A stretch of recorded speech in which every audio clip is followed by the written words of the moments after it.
In the eyes of others, it was just a bucket, but in the eyes of the girl, it was a tool she could use to escape. She picked up the bucket and examined it carefully. Then she removed the handle. She placed it under her foot and broke it in half with force. The broken handle immediately became razor sharp. It became a tool that could kill. At that moment, the man who had imprisoned her was making a sleeping potion. This man had a peculiar fetish. He liked to capture girls traveling alone and feed them to sharks in the sea. He would then film the process for his own enjoyment. He had already filmed 2 or 3 dozen such videos, indicating how many lives had been taken by his hands. Soon another video would be added to his collection. The girl imprisoned in the ship's cabin was his next target, but what he didn't expect was that while the girl appeared to be sleeping, she was actually holding the plastic handle in her hand. When he bent down to inject the girl with the sedative,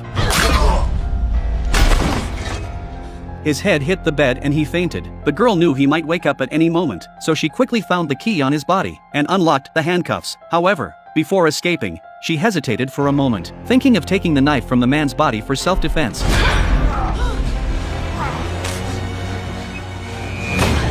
But he woke up so quickly, the girl knew she wasn't his match, so she hurriedly ran down the corridor. Unfortunately, she was too slow. She was stabbed in the leg. The girl quickly kicked the man to the ground and ran into the cockpit to call for help. However, she was in the middle of the vast ocean at night, and no one responded. She ran to the deck and shouted at the small boat in the distance, but because of the distance, no one noticed her. She saw the pervert catching up to her, still holding a knife. The girl had no chance of winning. She was soon cornered. She picked up the man's camera and threw the equipment he had spent $20,000 on into the sea.